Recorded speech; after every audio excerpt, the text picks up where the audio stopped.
Yes good evening my dear students. இன்றைக்கி நம்ம டேலியில் என்ன பார்க்க போகிறோம் அப்படின்னா, ஓப்பனிங் பேலன்ஸ் போட்டுட்டோம். அந்த ஓப்பனிங் பேலன்ஸ் போட்டதுக்கு இந்த டிரான்சாக்ஷன் என்ட்ரி ஒரு 12 என்ட்ரி இருக்குது. இதை நம்ம போட போகிறோம். Whenever you come across tally, டேலியில் வரும்போது என்ன பண்ணோம், வந்த உடனே நீங்கள் பாட்டுக்கு என்ட்ரி போடக்கூடாது. ஒரு பேட்ஸ்மேன் இருக்கான், கிரிக்கெட் விளையாடுற பேட்ஸ்மேன், அல்லது ஒரு பவுலர் இருக்கான். நேராக மேட்ச்சில் வந்து இறங்கின உடனே பவுலிங் போடுவானா? போட மாட்டான். வந்த உடனே என்ன பண்ணுவாங்க, முதல்ல ஒரு 4 ரவுண்டு வாக்கிங் அல்லது ரன்னிங் ஓடுவாங்க. அதுக்கப்புறமா என்ன பண்ணுவாங்க, எக்ஸசைஸ் பண்ணுவான், காலையும் கையும் நீட்டி கீட்டி எக்ஸசைஸ் பண்ணுவான். அதுக்கப்புறம் என்ன பண்ணுவாங்க, வார்ம் அப் நிகழ்ச்சி நடக்கும். அதுக்கப்புறமா சின்ன சின்ன கேட்ச் ப்ராக்டிஸ் பண்ணுவாங்க, பேட்டிங் ப்ராக்டிஸ் பண்ணுவாங்க. அதுக்கப்புறம் தான் மேட்ச்சில் இறங்கி விளையாடுவாங்க. ஸ்ட்ரைட்டாகவே யாரும் வந்து மேட்ச் விளையாட மாட்டாங்க. அதே மாதிரியே நீங்கள் டேலி ஓப்பன் பண்ணதும் என்ன பண்ணணும், அது கூட நீங்கள் பழகணும். இப்போ மொதல் நாள் வந்து பார்த்தீங்கன்னா டேலி கிளாஸ் வந்து எடுக்கிறேன். என்கிட்ட இப்போ நீங்கள் பேசுகிற மாதிரி பேசுகிறீங்களா? அப்போ அன்றைக்கி பேசுகிறீங்களா மொதல் நாள்னா? இல்லை. இப்போ நீங்கள் பேசுகிறீங்க என்கிட்ட தைரியமா அப்படின்னா என்ன காரணம்? என் கூட நீங்கள் பழகுறீங்க, நான் உங்கள் கூட பழகிறேன், அதுதான் ஒரு ரீசன். ரைட்டா? என் முகத்தை பார்த்தது கிடையாது, நீங்கள் சும்மா கேமராவில் பார்க்குறீங்க, அவ்வளோதான். பட் என்கிட்ட தைரியமாக பேசுகிறீங்களா இல்லையா? அதே மாதிரி நீங்கள் டேலி கூட தைரியமாக பேசணும். டேலி கூட தைரியமாக பேசணும், என்ன பண்ணணும், நீங்கள் அது கூட டெய்லி பழகணும். எப்படி சார் பழகிறது? டேலி என்ன உயிர் இருக்கா சார்? ஆமாம், அதுக்கு உயிர் இருக்குது. அது இமேஞ்சலி, அதுக்கு உயிர் இருக்குது. அது கூட எப்படி பழகிறது? நீங்கள் அது கூட ப்ராக்டிஸ் பண்ணுங்கள், பழகிக்குங்க. ஒன்றும் இல்லை, நான் ரொம்ப சிம்பிளாக சொல்கிறேன் பாருங்கள். நேராக டேலிக்கு வாங்க. டேலியில் வந்துட்டு இங்கே இருக்கிற ஷார்ட்கட் கீஸ்லாம் இருக்கு இல்லையா, இதெல்லாம் ஒரு வாட்டி நீங்கள் அழுத்தி பாருங்கள். அதுதான் டேலிக்கு வந்து காலை பிடிச்சி அமுக்கிற மாதிரியும் கையை பிடிச்சி அமுக்கிற மாதிரியும் ஒத்தடம் கொடுக்குற மாதிரியும் ஒரு ஃபீலிங். அது நீங்கள் என்ன பண்ணணும், இங்கே கேட்வே ஆஃப் டேலி வாங்க. கேட்வே ஆஃப் டேலி வந்துட்டு என்னென்ன பட்டன் இருக்குது, ஆல்ட்டுக்கே கிரியேட்டு, ஓஹோ கம்பெனி கிரியேட் பண்ணலாமா? ஆல்ட்டுக்கே ஆல்டர், ஓஹோ கம்பெனி ஆல்டர் பண்ணலாமா? இதை அப்போ ஆல்ட்டுக்கே சேஞ்சு, இந்த மாதிரி என்னென்ன இருக்குது, ஆல்ட்டு ஒயில் என்னென்ன இருக்குது, ஆல்ட்டு இசட்டில் என்னென்ன இருக்குது, ஆல்ட்டு ஜியில் என்னென்ன பண்ணலாம், திருவள்ளுவர் மனைவி வாசகின்னு சொன்னார், என்னென்ன பண்ணலாம், ஆல்ட்டு ஓவில் என்னென்ன இருக்குது. இந்த மாதிரி ஒன்றையும் டெய்லி என்ன பண்ணணும், வந்த உடனே நீங்கள் என்ன பண்ணணும், வார்ம் அப் பண்ணணும். அக்கௌண்டிங் வவுச்சர் வி வாத்தியார் சொன்னார். என்ன சொன்னார்? 8 கைண்ட் ஆஃப் டிரான்சாக்ஷன் இருக்குன்னு சொன்னார். அந்த 8 கைண்ட் ஆஃப் டிரான்சாக்ஷனுக்கும் நீங்கள் என்ன பண்ணணும், என்ட்ரி போட்டு போட்டு பார்க்கணும். ஷார்ட்கட்டோட பர்ச்சேஸுக்கு ஷார்ட்கட் கி F9, சேல்ஸுக்கு ஷார்ட்கட் கி F8, ரெசிப்டுக்கு ஷார்ட்கட் கி F6, பேமெண்ட்டுக்கு ஷார்ட்கட் கி F5, கான்ட்ராக்ட் ஷார்ட்கட் கி F4, டெபிட் நோட் ஷார்ட்கட் கி F10 alt F5, credit நோட்டுக்கு shortcut கி F10 alt F6. ஓகேவா? டேட்டுக்கு ஷார்ட்கட் கி F2, பீரியட் சேஞ்ச் பண்ண ஷார்ட்கட் கி alt F2, enter, escape enter, escape enter, escape escape enter, escape enter. ஓகேவா? பீரியடுக்கு shortcut கி. அந்த மாதிரி நீங்கள் ஒன்று ஒன்றா பண்ணி பார்க்கணும். ஓகேவா? மோடு சேஞ்ச் பண்ணணும். கண்ட்ரோல் ஹெச், என்னென்ன மோடு இருக்குது, item invoice, control H accounting invoice, control H as voucher. அந்த மாதிரி payment entry F5, control H என்ன mode, single entry, control H double entry. ஓகேவா? ஸோ இந்த மாதிரி நீங்கள் என்ன பண்ணணும், வந்த உடனே டேலி எடுத்து ஓப்பன் பண்ணாமல் வந்த உடனே இந்த மாதிரி முதல்ல வார்ம் அப் பண்ணுங்கள். ஒரு 5 நிமிஷம் அருமையாக வார்ம் அப் பண்ணுங்கள். அது ரொம்ப முக்கியம். அது வார்ம் அப் பண்ணிட்டீங்க அப்படின்னா உங்களுக்கு அது கூட பழகியாச்சுன்னு அர்த்தம். இப்போ நீங்கள் வந்து என்ன டிரான்சாக்ஷன் ஐடென்டிஃபை பண்ணிட்டு கரெக்டாக அந்த டிரான்சாக்ஷனை செலக்ட் பண்ணாலே போதும், அதுவே உங்களுக்கு ஐடியா கொடுக்கும். இப்போ பாருங்கள், நான் வார்ம் அப் பண்ணிட்டேன், எனக்கு எல்லா ஷார்ட்கட் கீஸும் இப்போ மெமரைஸ் ஆகிடுச்சு. இப்போ நான் வந்து என்ட்ரி பண்ணுறேன். முதல்ல டிரான்சாக்ஷனை புரிஞ்சிக்க வேண்டியது, என்ட்ரி போட வேண்டியது, அதோட முடிஞ்சு போச்சு வேலை. இப்போ பாருங்கள், நேராக டேலியில் இங்கே ஒரு கிளிக்கு, அடுத்தது இங்கே என்ன இருக்குது, இங்கே ஒரு கிளிக்கு, திரும்பவும் டேலியில் ஒரு கிளிக்கு. இப்போ பாருங்கள், முதல் சம் என்ன சொல்லியிருக்கு, என்ன டைப் ஆஃப் டிரான்சாக்ஷன் இது, open a new account in UTI bank by depositing 25,000. ஓகேவா? இங்கே பார்த்தீங்கன்னா பேலன்ஸ் ஷீட்டில் ஆல்ரெடி கேஷ் பேலன்ஸ் இருக்குது, 60,000 ரூபாய் இருக்குது. இந்த 60,000லேருந்து என்ன பண்ணுறாங்க, UTI பேங்க்னு ஒரு பேங்க், அதில் போய் அக்கௌண்ட் ஓப்பன் பண்ணுறாங்க. ஓகேவா? அப்போ வந்து என்ன டிரான்சாக்ஷன் அது, அக்கௌண்டிங் வவுச்சர் வி போயிட்டு கான்ட்ரா, அது வந்து என்னது, கான்ட்ரா. கான்ட்ராக்கு ஷார்ட்கட் கி F4. இப்போ பார்த்தீங்கன்னா இது வந்து டபுள் என்ட்ரி மோடில் இருக்குது. நான் ஆல்ரெடி உங்களுக்கு சொல்லியிருக்கேன், பேமெண்ட்டு, ரெசிப்ட்டு, கான்ட்ரா இந்த 3 டிரான்சாக்ஷனையும் நீ சிங்கிள் என்ட்ரி மோடில் போடு, டபுள் என்ட்ரி மோடில் போடாத. ஓகேவா? ஏன்னா உனக்கு டெபிட் கிரெடிட் கன்ஃபியூஸ் ஆகும். அதனால் இப்போ டபுள் என்ட்ரி மோடில் இருக்கிறத சிங்கிள் என்ட்ரி மோடு மாற்றணுன்னா கண்ட்ரோல் கேஜ் போயிட்டு சிங்கிள் என்ட்ரி மோடுன்னு மாற்றிக்கோ. இப்போ உனக்கு ஈஸி. கான்ட்ராவில் வந்து பார்த்தீங்கன்னா இப்போ என்ன பண்ணியிருக்கோம், டெபாசிட் பண்ணுறோம். பணம் எங்கே போய் சேருதோ மேலே, எங்கே இருந்து போகுதோ கீழே. எங்கே போய் சேருது அது? யூடிஐயில் ஒரு அக்கௌண்ட் ஓப்பன் பண்ணுறோம். ஆனால் இங்கே ஆல்ரெடி இல்லை அந்த பேங்க்கு. அப்போ என்ன பண்ணணும், எப்போ இல்லைனாலும் ஆல்ட்-சி போட்டு கிரியேட் பண்ணிக்கணும். ஓகேவா? ஸோ டேலியில் ஒரு கிளிக்கு, கொஸ்டின் பேப்பரில் ஒரு கிளிக்கு, மவுஸ் எடுத்துட்டு டேலியில் ஒரு கிளிக்கு. Open a new bank in UTI bank account. UTI பேங்க்கில் அக்கௌண்ட் ஓப்பன் பண்ணுறோம். யூடிஐ பேங்க் அக்கௌண்ட் அண்டர் வந்து பார்த்தீங்கன்னா பேங்க் அக்கௌண்ட். எது கீழே வருதுன்னா பேங்க் அக்கௌண்ட் கீழே. அக்கௌண்ட் நம்பர்லாம் கொடுக்கல, வேண்டாம். மேலே பேங்க்கு, கீழே கேஷ். எவ்வளவு? 25,000. Enter enter enter enter. இங்கே உனக்கு டெனாமினேஷன் வேணும் அப்படின்னா இங்கே ஒரு 50 நோட்டு போட்டுக்கோ, போதும். டெனாமினேஷன் போட்டு பழகு. Date cannot be below the financial year beginning date. Financial year 1/4/2021 start ஆகும். F2 போட்டு டேட்டை மாற்றுங்க, 1/4/2021. இங்கே வந்து என்ன சொல்லியிருக்கு, 1/4/2021. Date cannot be below the above current period அப்படின்னு இருக்கு. அப்போ பீரியடை சேஞ்ச் பண்ணுங்க. ஆல்ட் F2 போட்டு 1/4/21 to 31/3/22. இந்த மாதிரி என்ட்ரி பண்ண என்ன அர்த்தம், இந்த பீரியடுக்குள்ள டிரான்சாக்ஷன் தான் என்ட்ரி பண்ண முடியும். ஒரு வருஷத்தில் ஒரு முறையில் ஒரு வருஷம் தான் செலக்ட் பண்ண முடியும். ஸோ F2 போட்டு முதல்ல டேட்டை சேஞ்ச் பண்ணிக்கோ, 1/4/21. மேலே பேங்க்கு, கீழே கேஷு. அவ்வளோதான். என்ட்ரு கொடுத்து சேவ். முதல் டிரான்சாக்ஷன் முடிஞ்சிடுச்சு. ரெண்டாவது பாருங்க, transfer ₹1000 from main cash to பெட்டி cash for meet the daily expenses. ஆக்சுவலாக இது 2 கேஷ் புக் வச்சுருக்கான். ஒன்று வந்து பார்த்தீங்கன்னா மெயின் கேஷியர், இன்னொன்று பெட்டி கேஷியர். இப்போ நீங்கள் பேங்க்லலாம் போனீங்கன்னா பார்ப்பீங்க, ஒரு 5-6 கவுண்டர் இருக்கும், கேஷ் கவுண்டர், டெல்லர்ன்பாங்க அதை. இன்னொன்று பார்த்தீங்கன்னா ஒரு கேஷியர் மாத்திரம் தனியாக ஒரே ஒரு கேஷியர் பொட்டி மாதிரி ஒன்று உட்காந்துருப்பான் கூண்டுக்குள்ளே. அவன் மெயின் கேஷியர். அவன் என்ன பண்ணுவான் அப்படின்னா, மெயின் கேஷியர் டெய்லி வேலைக்கு வந்ததும் கல்லாப்பெட்டியை திறந்து எத்தனை கேஷியர் இருக்காங்க, 5 கேஷியர் இருக்காங்களா, ஒரு 10 லட்ச ரூபாய் எடுத்துகிட்டு வந்து ஆளுக்கு 2 லட்சம் கொடுத்துருவான் பேமெண்ட் பண்ண. இப்போ வந்து நீ வந்து ஹரிணி வந்து ஒரு செக் எடுத்துன்னு வராங்க 50,000 செக் எடுத்துகிட்டு வந்தால் அந்த மாதிரி டெல்லர் கவுண்டரில் கொடுக்க முடியுமானா முடியாது. நேராக மெயின் கவுண்டரில் தான் கொடுத்து காசு வாங்கிக்க முடியும். அதுவே 5,000 ரூபாய்க்கு செக் எடுத்துன்னு வரீங்க அப்படின்னா டெல்லர் எவன்ட்ட வேணாலும் கொடுத்து வாங்கிக்கலாம். அதே மாதிரி 50,000க்குள்ளே இருந்ததுன்னா நீ இவனுக்குள்ளே டெபாசிட் பண்ணலாம். 50,000க்கு மேலேனா இன்னொருத்த மெயின் கேஷியர் அவன்கிட்ட தான் டெபாசிட் பண்ண முடியும். ஸோ மெயின் கேஷியர் இந்த மாதிரி டெல்லர் கேஷியருக்கு அமௌண்ட்டை காலம்பரை போகும்போது கொடுத்துருவான். சாயந்தரம் போகும்போது ஒவ்வொருத்தரும் கணக்கு வழக்கு முடிச்சு அந்த டெல்லர் என்ன பண்ணணும், காசை மெயின் கேஷியர்கிட்ட கொடுத்துன்னு வாங்கி வச்சுப்பான். ஸோ அந்த மாதிரி மெயின் கேஷியர் டு சின்ன கேஷியர்.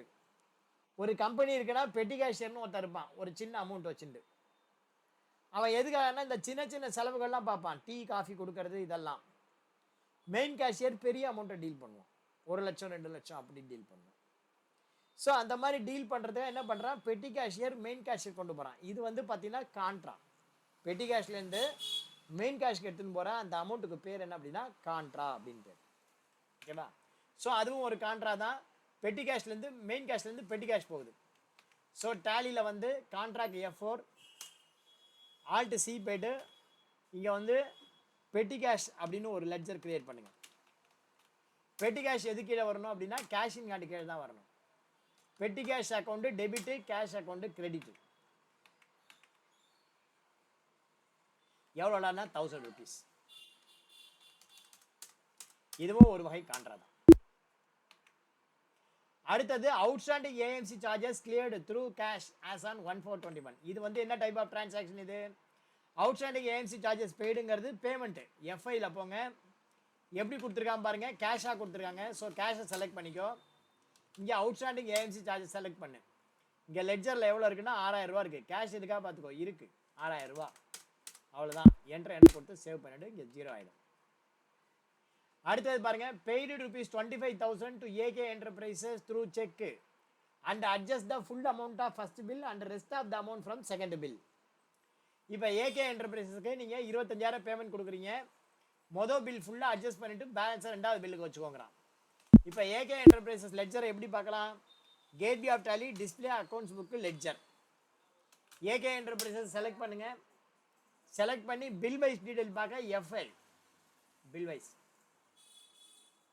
2 பில் இருக்கு. மொதல் பில் 22,000, ரெண்டாவது பில் 18,000. நாம எவ்வளோ பேமெண்ட் பண்ணுறோம்? 25,000 பேமெண்ட் பண்ணுறோம்.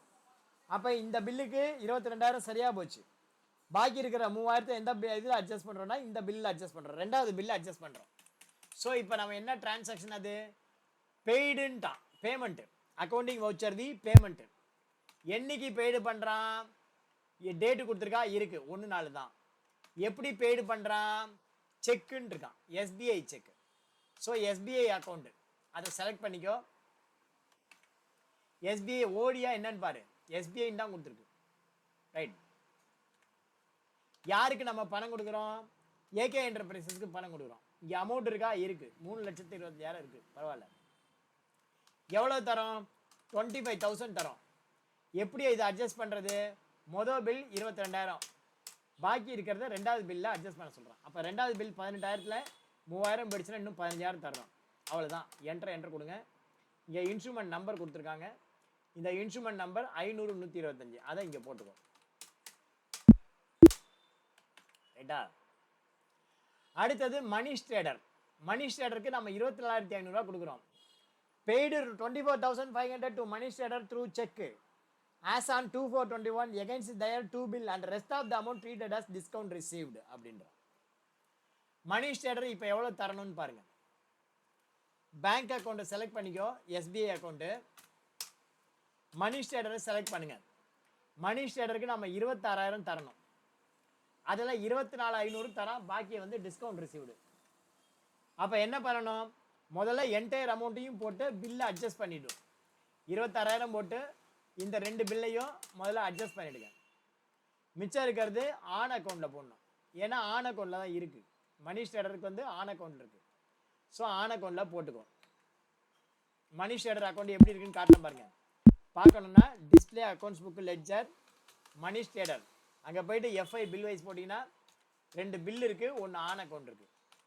ஸோ பேமெண்ட் பண்ணும்போது என்ன பண்ணணும்? பேமெண்ட் பண்ணும்போது பேங்கை செலக்ட் பண்ணிக்கிட்டு மணிஷ் ட்ரேடர் செலக்ட் பண்ணுங்கள். 26,000 என்டையர் அமௌண்ட்டையும் செலக்ட் பண்ணுங்கள். ஃபுல் அமௌண்ட்டு செட்டில் பண்ணிட்டான். அப்போ இந்த 15,500 கொடுத்தாச்சு, 9,500 கொடுத்தாச்சு, ஆன் அக்கௌண்ட்டில் இருக்கிற 1000 கொடுத்தாச்சு. ஆனால் 26,000 கொடுத்துருக்கோமா நாம? அப்படின்னா கிடையாது. நம்ம எவ்வளோ கொடுக்குறோம்? 24,500 தான் கொடுக்குறோம். அப்போ பேலன்ஸ் என்ன அப்படின்னா டிஸ்கவுண்ட் ரிசீவ்டு. நமக்கு இன்கம் அது. ஆக்சுவலாக வந்து பார்த்தீங்கன்னா நமக்கு 26,000 தரணும். ஆனால் நம்ம எவ்வளோ கொடுக்குறோம்? 24,500 தான் கொடுக்குறோம். அப்போ அந்த 1,500 வந்து நமக்கு என்ன? இன்கம். அப்போ இதுலேருந்து குறைக்கணும். 26,000லேருந்து குறைக்கணும்னா என்ன பண்ணணும்? மைனஸ் போட்டு 1,500 போடணும். மைனஸ் போட்டு 1,500 போட்டிங்கன்னா 24,500 வரும். Enter save. டேட் வந்து 2 நாள். ஸோ பேஜை போயிட்டு முதல்ல 2 நாள் மாற்றிக்கும். அவ்வளோதான். அடுத்தது என்ன இருக்குது? Received cash 10,000 from Mangalam limited as on 2/4/21 against இந்த பில்லுக்கு எகைன்ஸ்ட் 10ஆம் நம்பர் பில்லுக்கு எகைன்ஸ்ட். ரசீட் போட்டுக்கோ, டேட்டை மாற்றிக்கோ. ரிசீவ்டு கேஷாக செக்காக பாருங்கள். கேஷுன்ட்டாங்க, மேலே கேஷு. யார்கிட்ட இது வந்திருக்குன்னு பாருங்கள், மங்களம் லிமிடெட். இங்கே மங்களம் லிமிடெடை செலக்ட் பண்ணுங்கள். 30,000 தரணும், அதில் 10,000 தரான். எந்த பில்லுக்கு தரான்? 10ஆம் நம்பர் பில்லுக்கு. எகைன்ஸ்ட் ரெஃபரன்ஸில் 10ஆம் நம்பர் பில் கிடையாது, 101ஆம் நம்பர் பில். அது 10ன்னு தப்பாக வந்துடுச்சு. என்டர் கொடுத்து சேவ் பண்ணு. அடுத்தது ரிசீவ்டு ஏ செக். யார்கிட்ட? இந்த பாரத் லிமிடெட்லேருந்து 24,500 against their 2 bill deposited and rest of the amount treated as டிஸ்கவுண்ட்டுன்ட்டான். பாரத் லிமிடெட் கொடுக்க வேண்டிய அமௌண்ட்டில் 24,500 தான் வந்திருக்கு, மிச்சம் டிஸ்கவுண்ட். பேங்க் அக்கௌண்ட்டை செலக்ட் பண்ணிக்கோ. பாரத் லிமிடெட் அக்கௌண்ட்டை செலக்ட் பண்ணு. எவ்வளோ தரணும்? 25,000. ஆனால் 24,500 தந்திருக்கான், 5 ரூபா டிஸ்கவுண்ட்டு. ஸோ முதல்ல 25,000 போட்டு இந்த 2 பில்லையும் முதல்ல அட்ஜஸ்ட் பண்ணிவிட்டு மிச்சம் இருக்கிறத டிஸ்கவுண்ட்டு கிவன், பெய்டு எப்படி வேணால் போட்டுக்கோ, அலவுடு எப்படி வேணால் போட்டுக்கோ. அண்டர் வந்து பார்த்தீங்கன்னா அது இன்டைரக்ட் எக்ஸ்பென்ஸ், நாம் கொடுக்குறோம் டிஸ்கவுண்ட்டு. அப்போ 500 ரூபா மைனஸில் போடணும். போட்டிங்கன்னா இப்போ 24,500 அவனோடது வந்துடும். செக் நம்பர் இருந்தால் செக் நம்பர் கொடுக்கும். Mangalam Limited cleared 90% of their outstanding through cash and rest of the amount treated as bad debts. Bad debtsல போட சொல்றேன். Receipt. ஸோ வந்திருக்கிறது கேஷாக வந்திருக்கு. மங்களம் லிமிடெட் எவ்வளோ தரான்? 90% தரான். எவ்வளோ தர வேண்டியிருக்கு? 20,000 தர வேண்டியிருக்கு. இவன் அக்கௌண்ட்டை செட்டில் பண்ணணும்னா என்டையர் 20,000ஐயும் போட்டு இந்த ரெண்டு பில்லையும் அட்ஜஸ்ட் பண்ணிவிடு. பட் அவன் வந்து என்ன பண்ணுறான்? 10% bad discount.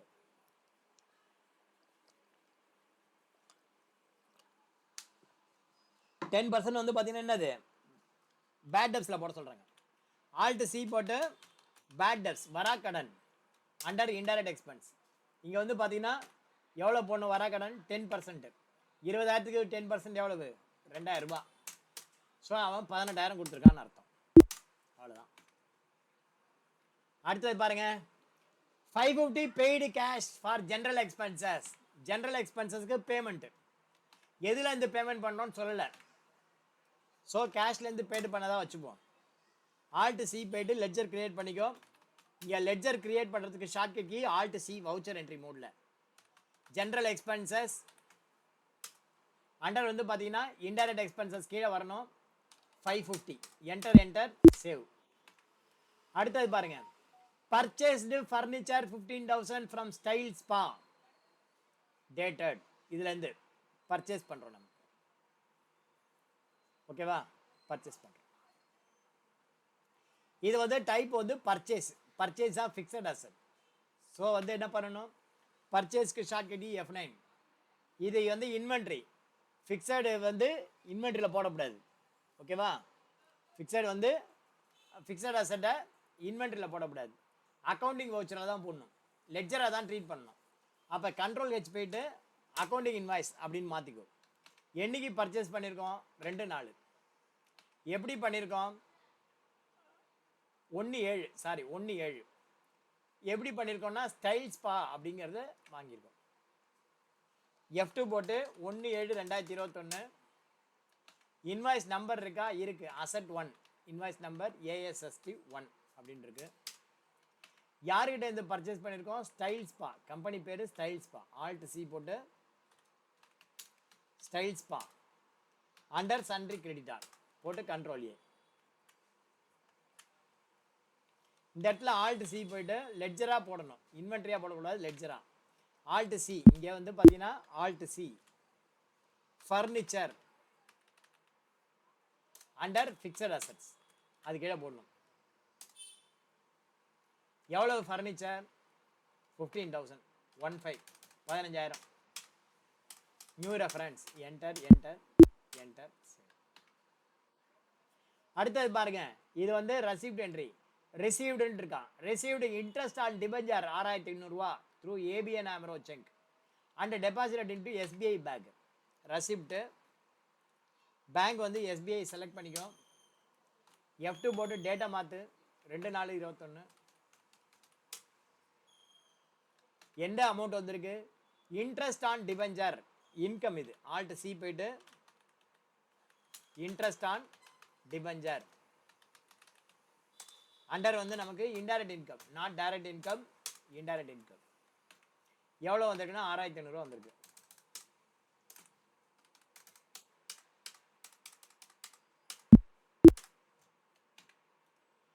Received commission by cash 2/4/2021. மேலே கேஷு. ஆல்ட் சி போயிட்டு லெட்ஜர் இல்லை கிரியேட் பண்ணிக்கோ. Commission received under indirect income. எவ்வளோன்னா 45,000. அவ்வளோதான். பேலன்ஸ் ஷீட் பாருங்க. டிஃபரன்ஸ் இன் ஓப்பனிங் பேலன்ஸ் 1,26,000 இருக்கு. இது வந்து because of stock. Gateway of Tally create ledger stock in hand அப்படின்னு ஒரு லெட்ஜர் கிரியேட் பண்ணுங்க. அண்டர் ஸ்டாக் இன் ஹேண்ட் போட்டு 1,26,000 அப்படின்னு போட்டு என்டர் கொடுத்து சேவ் பண்ணுங்க. சேவ் பண்ணிவிட்டு அப்பயும் பார்த்தீங்கன்னா உங்களுக்கு பேலன்ஸ் ஷீட்டில் டிஃபரன்ஸ் இன் பேலன்ஸ் தான் இருக்கும். அது போகணும்னா என்ன பண்ணணும்னா F11 ப்ரெஸ் பண்ணி integrate accounts with inventory no கொடுங்க. இப்போ அந்த டிஃப்ரென்ஸ் போயிடும். F11 ப்ரெஸ் பண்ணி இன்டகிரேட் வந்து எஸ் கொடுத்தீங்க அப்படின்னா அந்த டிஃப்ரென்ஸ் அப்படியே இருக்கும். F11 போய்ட்டு மேனுவலாக கொடுக்கும்போது இன்டகிரேஷன் நோ கொடுத்தீங்கன்னா இப்போ போயிடும். ஓகேவா? So balance 10,30,450 balance sheet total வந்தாச்சு. மற்றதெல்லாம் கரெக்டாக இருக்கா பாருங்கள். கேஷு 1,04,50 இருக்குது இருக்கா. பெட்டி கேஷ் 1000 அதுக்குள்ளே இருக்குது. இந்த கேஷ் இன் ஹேண்டுக்குள்ளே பெட்டி கேஷ் வந்து 1000 rupees இருக்குது. எஸ்பிஐயில் ஒரு அமௌண்ட் இருக்குது. யூடிஐ 49,500 பேங்க் அக்கௌண்ட்டில் போங்க. யூடிஐயில் 49,500 இருக்குது. பேங்க் ஓடி 35,000 இருக்குது. ஓடி 35,000 இருக்குது. பேங்க் அக்கௌண்ட்டில் 31,500 இருக்குது. பார்த்துக்கலாம். ஓகேவா? ரைட், ஓகே, நன்றி, வணக்கம். அதே மாதிரி போட்டுட்டு டி பாலாஜி என்டர்பிரைசஸ்னு இன்னொரு கம்பெனி கிரியேட் பண்ணி இதில் இருக்கிற என்ட்ரிஸாக போட்டு பாருங்கள். நாளைக்கு வேறு ஒரு சம்மோட சந்திப்போம். நன்றி, வணக்கம். உங்களுக்கு பிடிச்சிருந்ததுன்னா இந்த சேனலை சப்ஸ்கிரைப் பண்ணுங்கள், பெல் பட்டன் அழுத்துங்க, ஷேர் பண்ணுங்கள், உங்கள் ஃப்ரெண்ட்ஸுக்கெல்லாம் சொல்லுங்கள். Thank you very much my dear students. Thank you, bye, சந்திப்போம்.